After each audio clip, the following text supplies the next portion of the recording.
Everyone, let's talk about rule of law जो कि UPSC के लिए बहुत ही important. Sakshi Singh and I am preparing for UPSC. और आज का पॉलिटी का जो है, आपने मेरी आखिरी वीडियो पे बहुत सारा प्यार दिया, तो मुझे लगता है कि पॉलिटी में शायद अच्छे से एक्सप्लेन कर पाती हूँ, कोशिश करती हूँ, तो शायद अच्छा ही थोड़ा बहुत आपको समझ में आता होगा। तो आज मैं बताने वाली हूँ रूल ऑफ लॉ। बहुत ही इंपॉर्टेंट है रूल ऑफ लॉ, कानून का शासन। हिंदी और इंग्लिश में दोनों बताऊंगी। रूल ऑफ लॉ, कानून का शासन। सबसे पहले ये कॉन्सेप्ट दिया किसने, ये आपको जानना जरूरी है। एवी डाइसी ने। किसने दिया? एवी डाइसी ने। रूल ऑफ लॉ यार आराम से पढ़ो, कोई दिक्कत नहीं है ना। मेरा नहीं समझ में आता, किसी और का पढ़ो, ठीक है। इसकी सिंपल मीनिंग क्या होती है कि देश में किसी व्यक्ति का नहीं बल्कि कानून का राज चलेगा ना।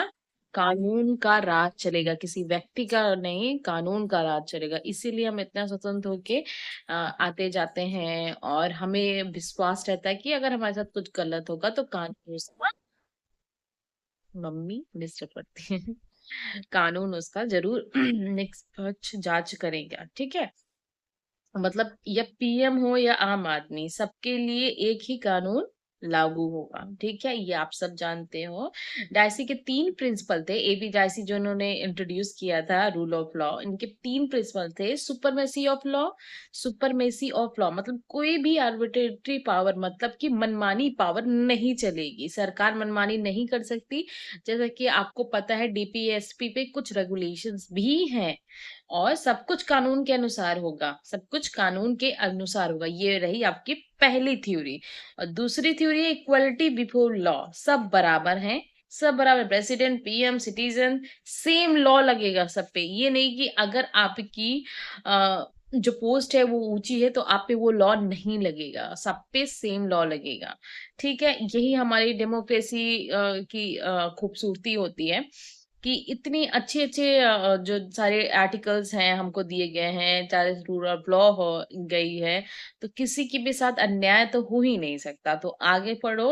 इक्वालिटी बिफोर लॉ मैं आपको बता चुकी हूँ, एंड सुपरमेसी ऑफ लॉ ये भी बता चुकी हूँ। Last but not the least बचता है predominance of legal spirit. Right court से प्रोटेक्ट होते हैं जो आपके राइट है, right to speech, right to equality, और आपको राइट टू जॉब, ये सारे जितने भी फ्रीडम राइट हैं आपके, फंडामेंटल राइट्स, ये कौन सिक्योर करता है? कोर्ट। आपको पता है 32 आर्टिकल जो कि सुप्रीम कोर्ट में रिट दाखिल कर सकते हो अगर आपके फंडामेंटल राइट का कोई हनन करता है। तो बताओ, इतना अच्छा हमें कॉन्स्टिट्यूशन ने प्रोवाइड किया है मौका, तो कितना अच्छा है। तो इसीलिए pre dominance of legal speed, right court से प्रोटेक्ट होते हैं।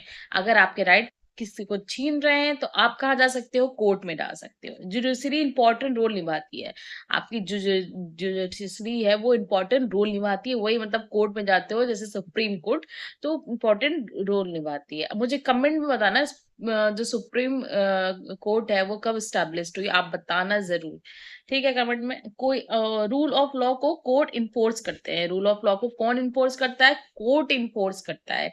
याद रखना, इसमें रूल ऑफ लॉ कानून ही सबसे बड़ा है। इसका एक समरी ब्रीफ याद कर लो। और इसके किसने दिया था? एवी डाइसी ने दिया था। पहला क्या था? Supremacy of law, then equality before law, उसके बाद प्रीडोमिनेंस ऑफ लीगल स्पिरिट, जिसमें कोर्ट की बात हुई है, ठीक है।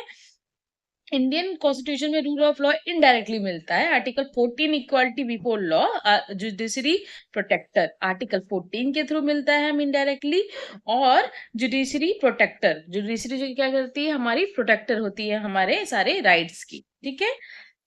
तो आर्बिट्री पावर नहीं चलेगी। अगर रूल ऑफ लॉ समझ में आया तो टॉपिक लिखना, जो टॉपिक समझ आपको चाहिए समझने को, वो टॉपिक आप कमेंट में लिख देना। एंड और कोई भी क्वेरी हो, एसएससी, सीजीएल एंड एवरीथिंग, कुछ भी पूछ सकते हो आप मुझे। यूपीएससी की इस टाइम मैं प्रिपरेशन कर रही हूँ, and I have meet the notes. मेरे नोट्स बहुत अच्छे हैं, अगर चाहो तो आप, मैं आपको कमेंट में पीडीएफ प्रोवाइड करा दूंगी।